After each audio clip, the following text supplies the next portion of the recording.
بسم اللہ الرحمن الرحیم۔ حضرت ابو طلحہ رضی اللہ تعالیٰ عنہ کا باغ وقف کرنا۔ حضرت انس رضی اللہ تعالیٰ عنہ فرماتے ہیں کہ ابو طلحہ انصاری رضی اللہ تعالیٰ عنہ مدینہ منورہ میں سب سے زیادہ اور سب سے بڑے باغ والے تھے۔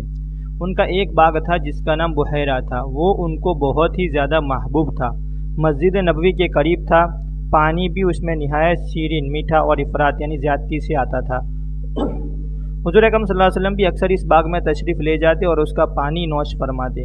جب قرآن شریف کی آیت لن تنالوا البر حتی تنفقوا مما تحبون، جس کا ترجمہ ہے کہ تم نیکی کے کامل درجے کو نہیں پہنچ سکتے جب تک ایسی چیزوں سے خرچ نہ کرو گے جو تم کو پسند ہیں، نازل ہوئی آیت تو ابو طلحہ رضی اللہ تعالیٰ عنہ حضور اکرم صلی اللہ علیہ وسلم کی خدمت میں حاضر ہوئے اور عرض کیا کہ مجھے اپنا باغ بحیرہ سب سے زیادہ محبوب ہیں، اور اللہ تعالیٰ کا ارشاد ہے کہ محبوب مال اللہ کے راستے میں خرچ کرو، اس لیے وہ اللہ کے راستے میں دیتا ہوں، آپ جیسا مناسب سمجھیں اس کے موافق اس کو خرچ فرما دیں۔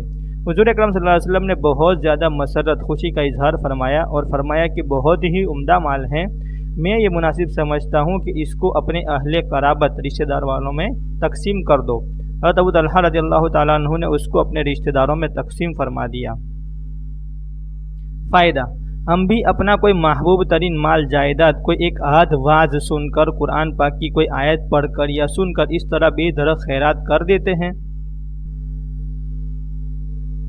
اگر وقف وغیرہ کرنے کا خیال بھی آتا ہے تو زندگی سے مایوس ہو جانے کے بعد یا وارثوں سے خفا ہو کر ان کو محروم کرنے کی نیت سے، اور برس کے برس اس سوچ میں لگا دیتے ہیں کہ کوئی صورت ایسی پیدا ہو جائے کہ میری زندگی میں تو میرے ہی کام آئے، بعد میں جو ہو وہ ہوتا رہے۔ ہاں، نام و نمود کی کوئی چیز ہو، بیاہ شادی کی تقریب ہو تو سودی قرض سے بھی انکار نہیں۔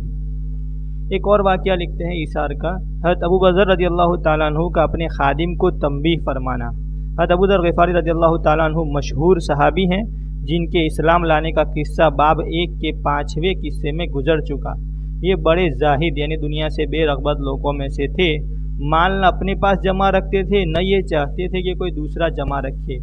مالدار لوگوں سے ہمیشہ لڑائی رہتی تھی، اس لیے حضرت عثمان رضی اللہ تعالیٰ عنہ کے حکم سے ربضہ میں رہنے لگے تھے جو جنگل میں ایک معمولی سی آبادی تھی۔ حضرت ابو ذر رضی اللہ تعالیٰ عنہ کے پاس چند اونٹ تھے اور ایک ناتواں ضعیف سا چرواہا تھا جو ان کی خبر گیری کرتا تھا، اسی پر گزر تھا۔ ایک شخص قبیلہ بنو سلیم کے خدمت میں حاضر ہوئے اور یہ تمنا ظاہر کی کہ میں آپ کی خدمت میں رہنا چاہتا ہوں تاکہ آپ کے فیوض سے استفادہ کروں، میں آپ کے چرواہے کی مدد کرتا رہوں گا اور آپ کی برکات سے فائدہ بھی حاصل کرتا رہوں گا۔ حضرت ابو ذر رضی اللہ تعالیٰ عنہ نے ارشاد فرمایا کہ میرا دوست وہ ہیں جو میری اطاعت کرے، اگر تم بھی میری اطاعت کے لیے تیار ہو شوق سے رہو، کہنا نہ مانو تو تمہاری ضرورت نہیں۔ سلیمی صاحب نے عرض کیا کہ کس چیز میں آپ کی اطاعت چاہتے ہو؟ آپ اپنی اطاعت چاہتے ہو؟ فرمایا کہ جب میں اپنے مال میں سے کسی چیز کے خرچ کا حکم کروں تو عمدہ سے عمدہ مال خرچ کیا جائے۔ وہ کہتے ہیں کہ میں نے قبول کیا اور رہنے لگا۔ اتفاق سے ایک دن ان سے کسی نے ذکر کیا کہ پانی پر کچھ لوگ رہتے ہیں جو ضرورت مند ہیں، کھانے کے محتاج ہیں، مجھ سے فرمایا ایک اونٹ لے آؤ۔ میں گیا، میں نے دیکھا کہ ایک بہت ہی عمدہ اونٹ ہے جو نہایت قیمتی، نہایت کارآمد اور سواری میں مطیع یعنی فرمانبردار ہیں۔ میں نے حسب وعدہ اس کو لے جانے کا ارادہ کیا، مگر مجھے خیال ہوا کہ غربا کو کھلانا ہی تو ہے اور یہ اونٹ بہت زیادہ کارآمد ہے، حضرت کی اور متعلقین کی ضرورت کا ہے، اس کو چھوڑ کر اس سے ذرا کم درجے کی عمدہ اونٹنی کے اس اونٹ کے علاوہ اور باقی سب سے بہتر تھی لے کر حاضر خدمت ہوا۔ فرمایا کہ تم نے خیانت کی، میں سمجھ گیا اور واپس آ کر وہی اونٹ لے گیا۔ پاس بیٹھنے والوں سے ارشاد فرمایا کہ 2 آدمی ایسے ہیں جو اللہ کے واسطے ایک کام کریں۔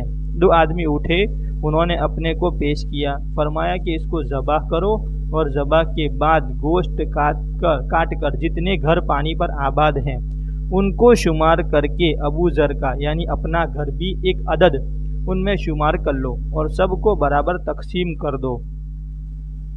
میرے گھر بھی اتنا ہی جائے جتنا ان میں سے ہر گھر میں جائے۔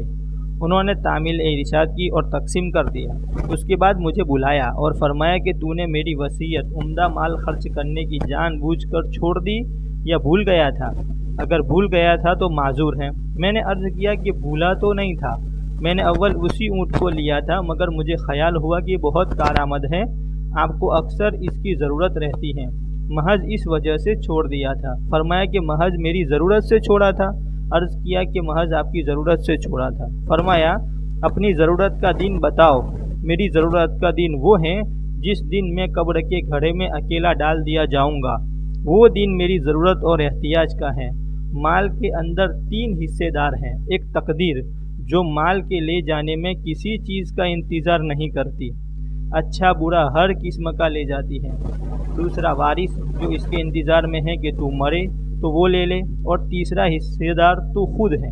اگر ہو سکتا ہو اور تیری طاقت میں ہو تو تینوں حصے داروں میں سب سے زیادہ عاجز نہ بن۔ اللہ تعالیٰ کا ارشاد ہے لن تنالوا البر حتی تنفقوا مما تحبون، اس لیے جو مال مجھے سب سے زیادہ پسند ہے اس کو میں اپنے لیے آگے چلتا کروں تاکہ وہ میرے لیے جمع رہے۔ فائدہ 3 حصے داروں میں سب سے زیادہ عاجز نہ بن کا مطلب یہ ہے کہ جو ہو سکے اپنے لیے آخرت کا ذخیرہ جمع کر لے، ایسا نہ ہو کہ مقدر غالب آ جائے اور وہ مال تجھ سے ضائع ہو جائے یا تو مر جائے اور وہ دوسروں کے قبضے میں آ جائے کہ بعد میں کوئی کسی کو نہیں پوچھتا۔ آل اولاد بیوی بچے سب تھوڑے بہت دنوں رو کر چپ ہو جائیں گے، ایسا بہت کم ہوتا ہے کہ مرنے والے کے لیے بھی کچھ صدقہ خیرات کر دیں اور اس کو یاد رکھیں۔ ایک حدیث میں حضور اکرم صلی اللہ علیہ وسلم کا ارشاد وارد ہے، آدمی کہتا ہے کہ میرا مال، حالانکہ اس کا مال صرف وہ ہے جو کھا لیا اور ختم کر دیا، یا پہن لیا اور پرانا کر دیا، یا اللہ کے راستے میں خرچ کر دیا اور اپنے لیے خزانے میں جمع کر دیا۔ اس کے سوا جو کچھ ہے وہ دوسروں کا مال ہے، لوگوں کے لیے جمع کر رہا ہے۔